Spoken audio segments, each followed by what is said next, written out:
Hey guys, welcome back to the channel.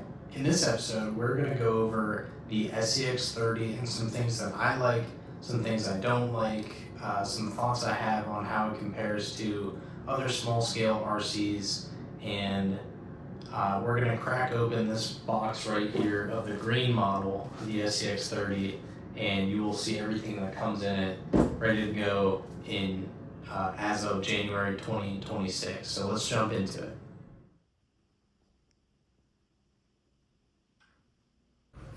Alright, so here is the green Jeep version of the SCX30. I'm going to open up the box and we can take a look at everything that comes with it.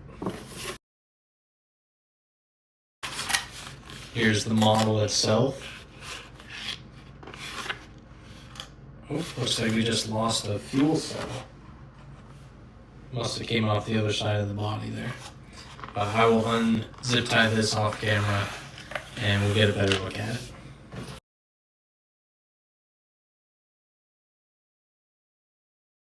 Alright, so everything that you see here is what you get. Nice little radio, pretty basic for, an SCX24, but, an SCX30, but it's kind of what you would expect for a small scale crawler, a little SLT2.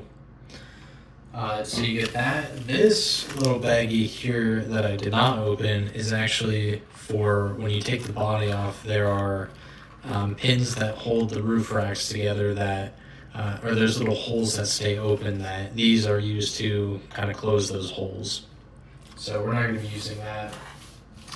There are all these small little additional fenders that you can throw on, like tubular style fenders, pretty interesting.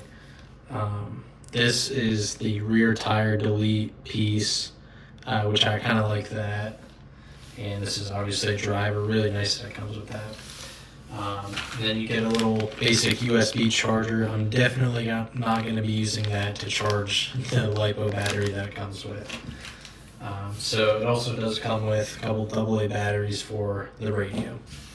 So jumping into the actual model, the SCX30, here she is. Looks very nice. I like the color that they went with for the Jeep. I do have the white one available here. I think I like the green one a little bit better. I'm not gonna lie. I think it just looks pretty good. So to start off, I think they did a great job on the body. The dimensions are perfect, as usual with Axial Jeeps. I think the actual hard body rather than the Lexan was a much better idea that I appreciate that they did. Looks like there's a little piece of tape here that I should pull off, huh?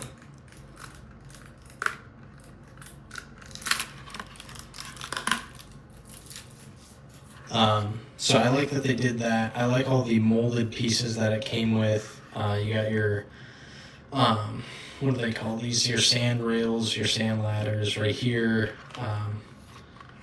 Shovel, an axe, jack.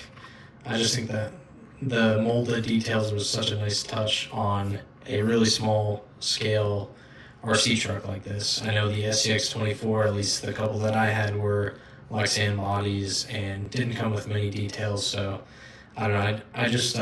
I never really got into the SCX24s.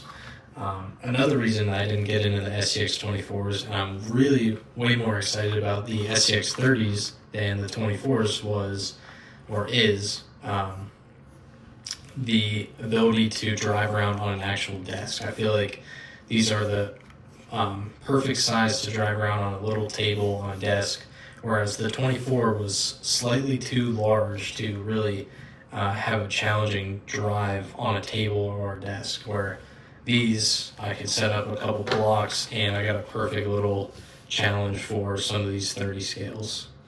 So let me see if I can zoom in here for you. So I think I'm really excited about these, definitely more than the 24s. I think the tires are great. The wheel choices, pretty solid.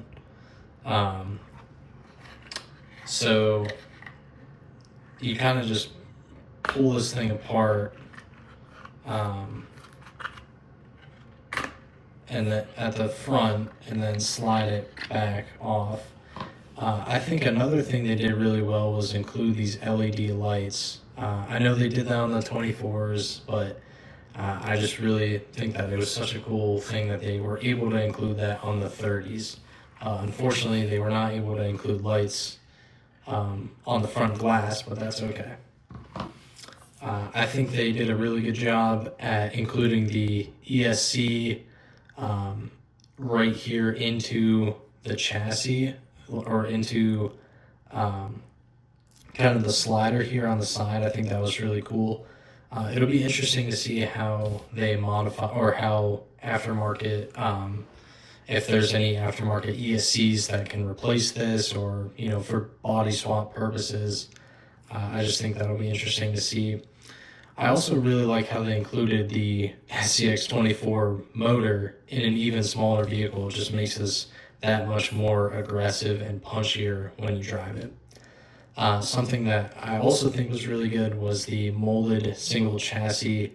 I do think it might be kind of a challenge if people start to want to adjust their shocks. I know there's been a couple different upgrades available, but that's the other thing I wanted to talk about, was the aftermarket availability for these guys. I think when the SCX24s came out, they were super popular, and the aftermarket really blew up for the SCX24s. That was almost like every company was coming out with new parts for the SCX24, and a good reason being that the parts were so much cheaper. With everyone having less money in this economy, it was hard for people to buy 10 scale trucks and 10 scale parts.